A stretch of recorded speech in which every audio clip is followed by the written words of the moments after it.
Hello, this is Cate Stillman with yogahealer.com and welcome back to the Yoga Healer podcast. In this series, I'm talking about my new book release, which I'm hoping you will order on Amazon. Master of You, a 5-point system to synchronize your body, your home, and your time with your ambition. So this is a book about Dharma. And if you've been listening to the series, you've heard the earlier episodes on what is Dharma and the mindset of Dharma, and the last episode that I did on space, on how to synchronize your home or your space with Dharma. And in today's episode, I'm getting into your body.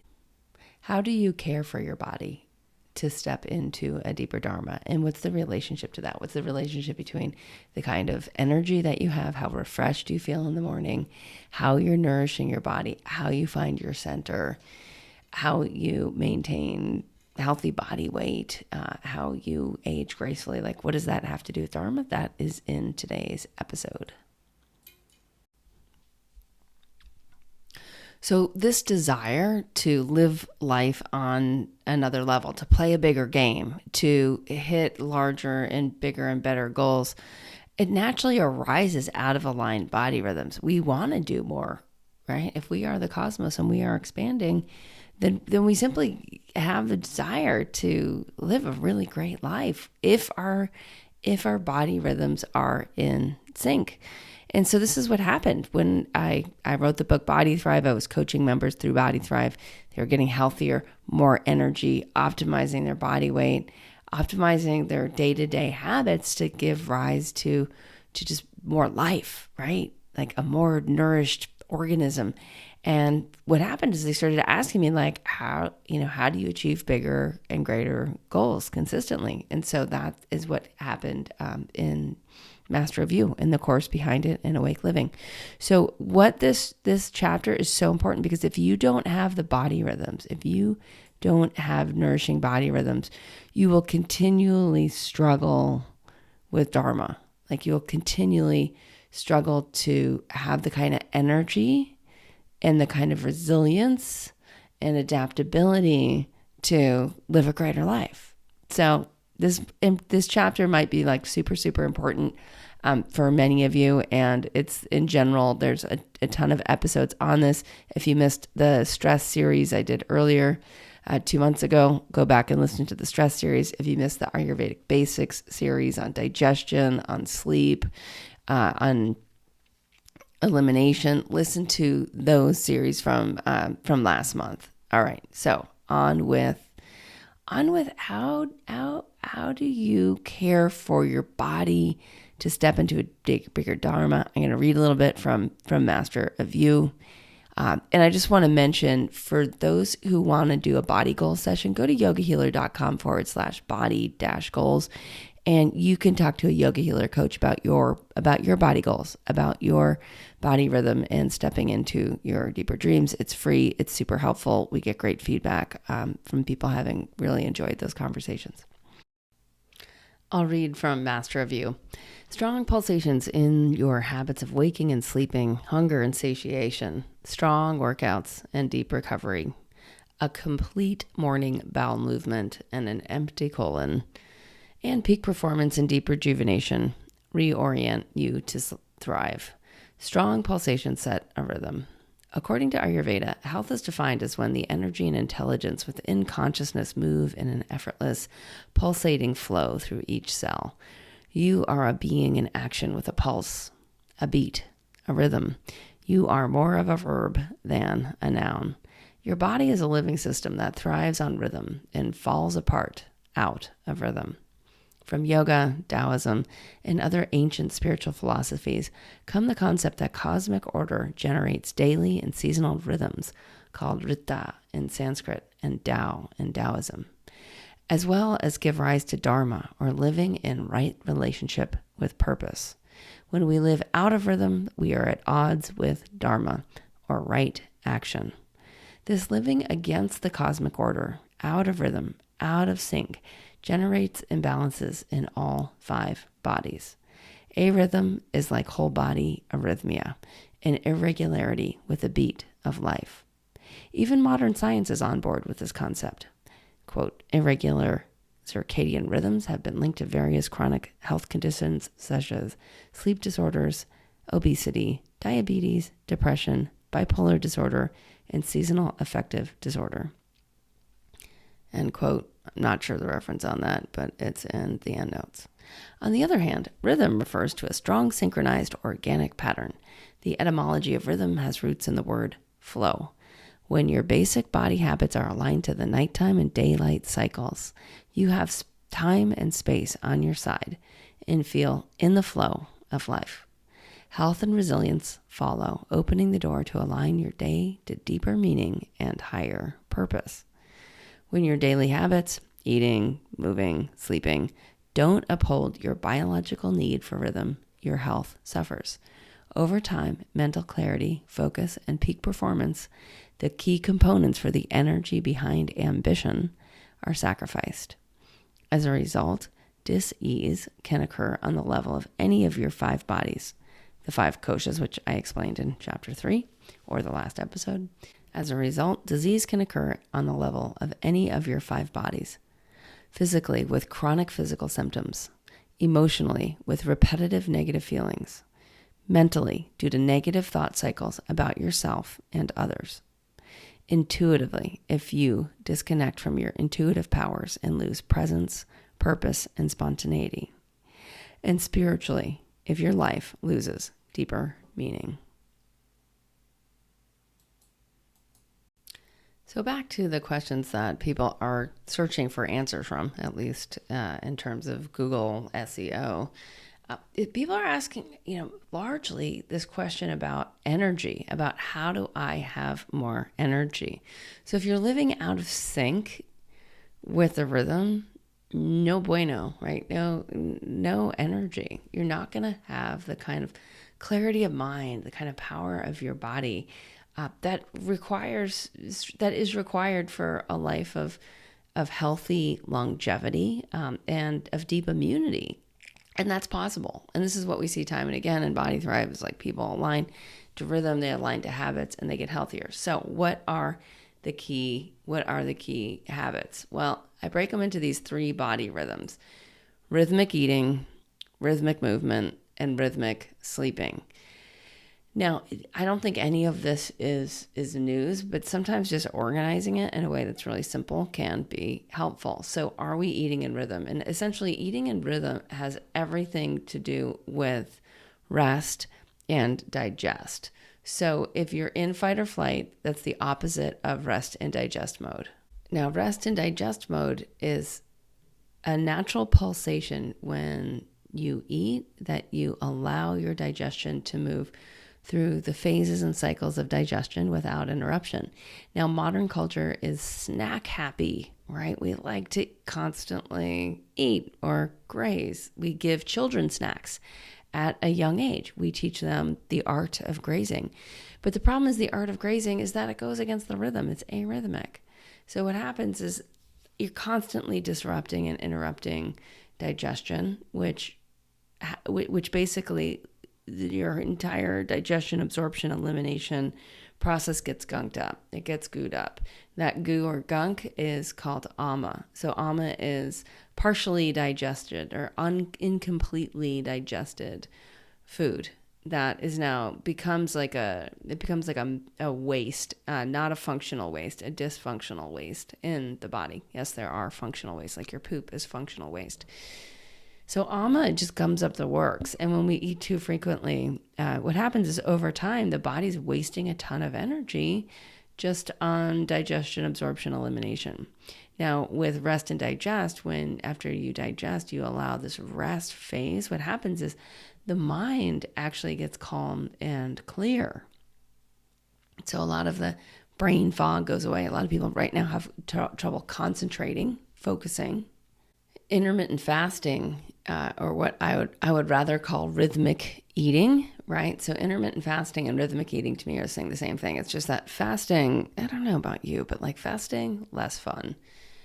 Intermittent, less relatable than rhythmic. Like, can I eat in a rhythm? Can I understand my body's rhythm of digestion, absorption, elimination? when I wake up, do I have a complete bowel movement within an hour upon arising, so that I can actually feel that rhythm? I can feel true hunger. Most people that are on the snack train are not experiencing true hunger. And if you don't experience true hunger, you don't get the flip side of true nourishment. When you feel deeply nourished, like, oh my gosh, that was so good. That food was amazing, right? If you don't have true hunger, you don't actually get to experience that. And so just simply waking the rhythm back up, pulsating between when you're eating and when you're allowing your digestion to rest for hours. And hours can be like up to like 6 hours between meals. It can be a long time. A lot of adults who do intermittent fasting find that they settle on 2 to 3 meals a day without snacking. I've done a number of episodes on the different constitutions and rhythmic eating or intermittent fasting. I've written an intermittent fasting guide before I renamed it Rhythmic Eating. That really goes into all this. If you want access to those resources, some of them are protected. Just do a body goals consultation, and we'll send them your way. All right, so rhythmic eating. I think we get that. Part of the problem with rhythmic eating is that our culture doesn't do it. So often people are eating first thing in the morning, and then they have a heavier later dinner late in the day, and the fasting time between supper, as it used to be called, and breaking the fast is too short. And there's not really a fast that's being broken. So ideally, you're looking at 14 to 16 hour fasting time. That's great for most people. Some kapha types do better with more of like on the 16 to 18 hour side of fasting time. So it does depend on body type. But what happens over time is you metabolize nutrients more efficiently. You shrink your stomach, which cuts down on belly fat. You optimize your body weight really easily. And your body can efficiently generate energy and healthy tissue. It's also regenerating. So the thing about when your fat is metabolizing is fat is a fuel source that is only used when meals are spaced long enough for your blood sugar to drop. And that activates stored fat to be transitioned into energy. So fasting or meal spacing benefits your entire body because when you activate your adipose tissue, it lubricates your joints, it lubricates your skin, it creates cellular flexibility, it generates calm for the nervous system, it enhances the communication both within your cells and between your cells, and it enhances your circulation. So the opposite happens with snacking or eating too frequently, where you're spiking your blood sugar time and again, which is actually spiking your mind, and it takes the mind out of deep focused states of concentration.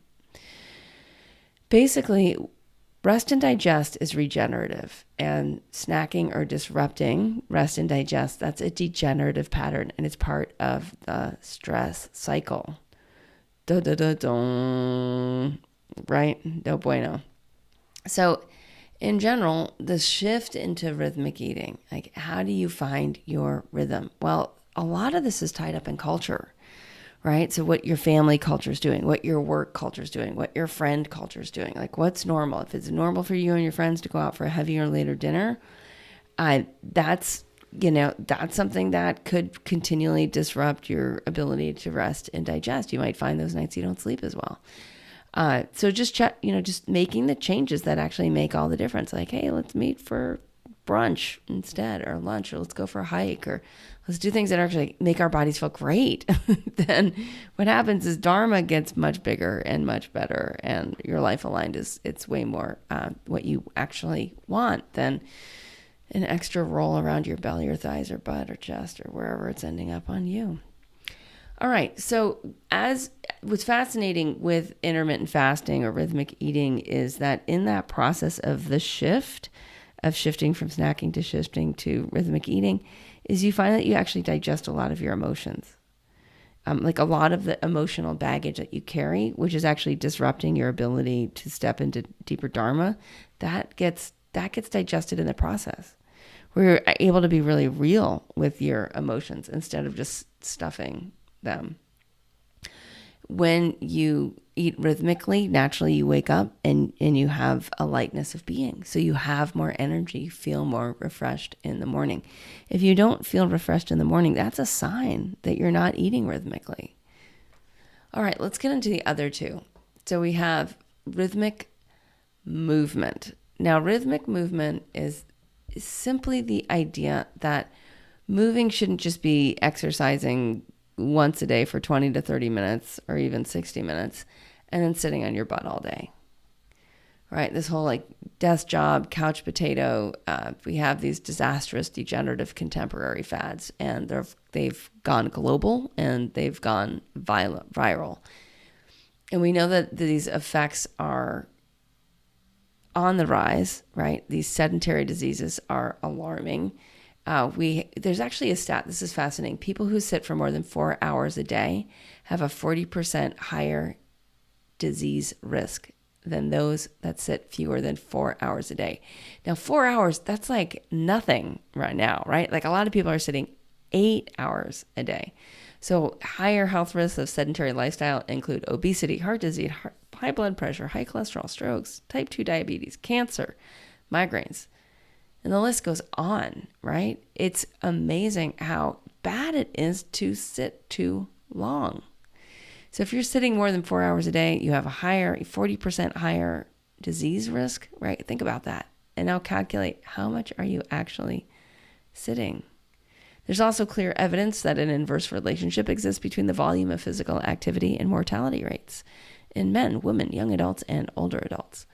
So with minimal physical activity, people lose 20 to 30% of their lifespan. I think we all know this. So what's fascinating about rhythmic movement is it's so much more about the number of times a day you move. And as people start to get up and move more, even if you have a desk job and a commute, just taking movement breaks, like, and you've heard all this before, right? Every hour, set your alarm for 2 minutes and get up and do some jumping jacks, or if you're a yoga person, like do a handstand at the wall, like do downward dog for a moment, do wall pose with your hands on the wall and your body making a box with the wall, or L pose. Like, get up and move. Go and do walk and talks instead of sitting meetings. Amazing what starts to happen. Your mind will clear. You'll have more energy. You'll have way fewer cravings for food. So emotional eating will go down. So if you don't move every hour or two, you're sacrificing your ability to remain refreshed throughout the day. So I'm just going to go into some different ideas of what a typical day with rhythmic movement might include. So I would begin each morning after you wake up, hydrate, and poop, with 5 to 20 minutes of movement, whether it's stretching or exercise. Then throughout the day, taking movement breaks, getting in your 10,000 steps, if you will, by walking more frequently. I do things like if my kid comes home for school, we do something. We move. We go jump on the trampoline, or we go to the exercise. We have an exercise room in our house. Why? Because we designed it. Rather than having a dining room, we have an exercise room. So redesigning your space for more movement, whether that's your office, whether that's your home, whether that's your trailer, like wherever you live, your apartment, like, is it organized for functional movement? And if it's not, and there's too much furniture in the way, that's a problem. Get rid of some of the furniture. Put a yoga mat in the corner so you can get it out and stretch and move. This is a fascinating stat. So watching other people exercise, which you can do on YouTube at any hour of the day, will make you want to move. So if you're like, I don't find myself doing it, then reprogram how you're using TV to watch something that's movement oriented, even if it's just for a minute, and you'll find that you actually start to follow along. You will start to move. Some of my like just favorite things to do that are super easy, that increase movement, is just actually wearing ankle weights, like just putting ankle weights and walking around. Those little, you think Jane Fonda style, those of you who are alive and well in the 80s, wearing ankle weights just adds you can do 1 pound, 2 pound, 3 pound ankle weights. Just simply doing that, putting on ankle weights and doing your housework, right? Like I work from home, so I'll often do like housework breaks where I'm moving things around. If I worked in an office with other people, I would do a lot of walk and talks. Like, hey, let's, instead of standing here or sitting here talking about this, let's just go walk around the office and have this conversation. You can put your ankle weights on and get to it. I also do a lot of, when I'm home, I do a lot of like gardening or landscaping in very short stints. I do a lot of just housework, laundry, hauling stuff around in short stints.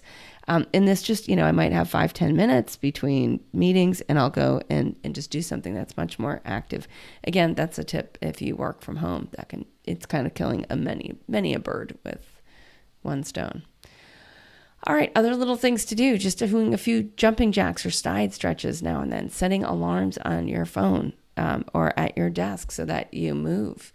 These things are super simple. Stretching while watching TV, a big fan of my daughter's gymnastics team. All right, so ideas at work more, there's obviously standing desks, there's treadmill desks, there's just having a headset so that you can pace while you're talking. This is super easy.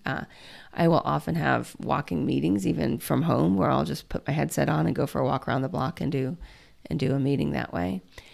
Walking to someone's desk rather than sending an email, always a good tip. Walking or biking to work, the things that everybody knows how to do. When you go to use the bathroom, take a moment and stretch. So, other tips around getting in 10,000 steps are simply like parking farther away so that you can walk a little bit more. When you're walking, do deeper breathing. When you're in your movement breaks, refresh your body with a longer, slower exhale and a slower, deeper inhale. And this can make, honestly, all the difference between whether you go down that road to emotional eating patterns. I promise it'll help a ton with rhythmic eating the more you're doing rhythmic movement. Both of those habits help the third, which is rhythmic sleeping. So we know that early to bed, early to rise makes a human healthy, wealthy, and wise. So rhythmic sleeping is it's very simple. It happens when you follow the downward pull of the setting sun and you sleep reliably for 8 hours, ideally from around 9 p.m. to around 5 a.m. So what happens is your ambition, it requires you to show up consistently well rested. And when you align to the circadian rhythms, remembering that the rhythm of the earth, here we are spinning on our axis, that it generates the rhythm of day and night. And this has shaped the rhythms of life forms, including our bodies, as the planet evolved. So with you and your ambition, if you align to circadian rhythm, what happens is rejuvenation.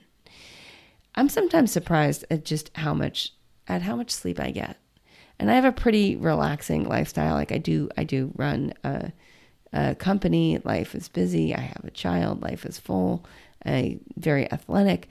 But what I find is like more or less just being in this cycle of rejuvenation, of like continually looking for rejuvenation, is my body desires quite a bit of sleep.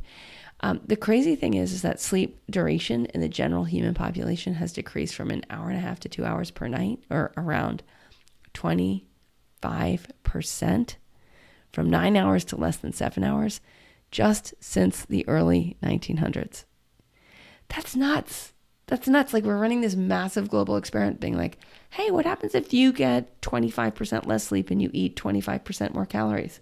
And what we know from that is no bueno. It's not good. It's so not good. We know that autoimmune diseases are on the rise. Cancer's on the rise. Diabetes, right? Like we look at the amount of energy people have when they wake up in the morning. It's less good. So if we understand that rejuvenation has got to be part of our daily rhythm, and I just don't mean deep sleep, but like, can you actually have a rejuvenating lifestyle so that when it's time to go to sleep, you can actually fall asleep and stay asleep? Because if you can't fall asleep and stay asleep, there's other problems that are happening throughout the day. There's problems with rhythmic eating. There's problems with rhythmic movement. Often we just aren't rejuvenating ourselves. We're just not taking like a few minutes when we're tired, right? We just like reach for the caffeine or the sugar rather than just take 5 minutes and put our head down on our desk. Or take a 5-minute shavasana or corpse pose when we're tired in the day, or put our legs up the wall and just and just take a few moments of rest. That'll actually scale our efficiency and productivity significantly. So I have very slowly learned to not push it, to not push through. That pushing through is just damaging all around.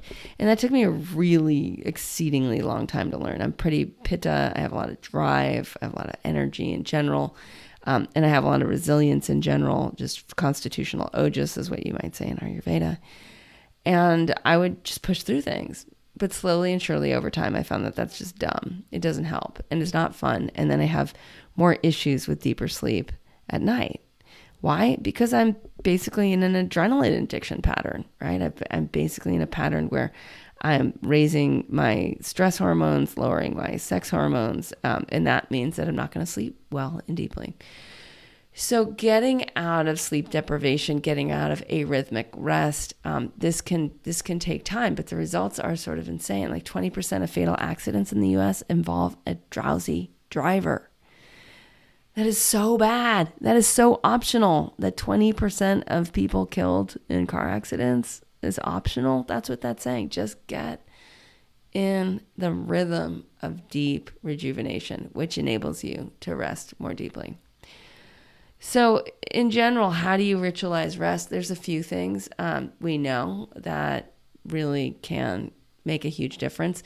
More and more what I'm finding through members of Body Thrive that have deep issues with insomnia or arrhythmic sleep, where their just sleep doesn't go into a deeper rhythm, where they're not getting into the deeper phases of sleep, into the deeper brainwave states, is that they need to move their bodies before they go to sleep. That their pranic body, it's like basically all their energy is going up to their head. It's not going down towards their feet. So they have to physically move their energy back into their feet and more evenly throughout their entire body. And when they take, whether it's 5 minutes or 20 minutes or 30 minutes before they get in bed to actually move, to stretch, doing functional movement is huge, where you just start on the floor and you honestly just like roll around. You roll from lying down to side sitting. You roll from sitting to standing. Eventually you crawl, right? You do these things that mimic the way that our bodies developed from being babies to being crawling toddlers to being standing, walking toddlers. Like these movements settle the nervous system. They're amazing. And so it doesn't have to be complex movement. I'm not talking about exercise. This is really different than like Western exercise. This is evening out your pranic body. Some people will take a bath and do a full body massage where you're physically using your hands to move the energy of your body. That's great too. Finding what works for you is really important. Then, because you want to set yourself up for rhythmic movement, set out your exercise clothes or your yoga mat or your running shoes, so that when you wake up in the morning, you're triggering your environment to stimulate the habits that you want to naturally step into that day. All right, so that's a little bit about rhythm. It's a little bit about earth element. All of these, the earth element of our body, mastering earth is what I call it in Master of You, is the deal. This is where you eat in rhythm with conscious fasting times. Your bones carry the right amount of muscle and fat. You run on fat metabolism and rest and digest mode. You expand your daily repertoire of functional movement. You begin every day with movement or a workout. You break up your day with physical activities. You ritualize your rest to consistently get 8 hours of good sleep and being in bed before 10 p.m. You Kaizen your body experiments to build for resilience and rejuvenation. And you fuel your ambition from the circadian rhythm. So this is the deal too, is that greater ambition, like we're going to get in the next episode, and it's the next chapter in Master of You, this fire element of stepping into ambition, of having bigger goals for your life, or better goals for your life. In order to do that, aligning your home and aligning your body rhythms really is the groundwork. So much of this book on Dharma, I just discovered being an Ayurvedic practitioner for years and a yoga teacher for years and leading innovative courses. on Ayurveda and lifestyle design and the self-healing path, and helping wellness pros on their career path through yoga health coaching. All these course communities that I developed over time, basically helped me distill these very simple truths that in order to step into a better life, design for it. Design your home for it, and then design your body rhythms for it. And what happens is naturally your ambition gets attuned, your fire element, which in Ayurveda we talk about tejas, or your ability to see where you want to go, an ability to vision a greater vision for yourself, that naturally comes into focus, and it comes into focus unquestionably, where you stop doubting yourself if home is aligned and if body rhythms are aligned. So much of Master You is just helping you understand and get and sink into a very simple system that helps you align your life. All right, if you want a dream session with my team, it's fun to dream a much bigger life for yourself. So go to yogahealer.com/dream, and you can tell them you're a podcast listener, that you've heard these episodes, and you want to see about your deeper dreams. And if there's a way we can help you, we'll let you know what course is appropriate. Namaste, and have a great day. I'll see you on the next episode, where we'll get deep into your dharma and your goals, your ambition, how to achieve the goals that you want to achieve for your own better life and your life of deeper meaning.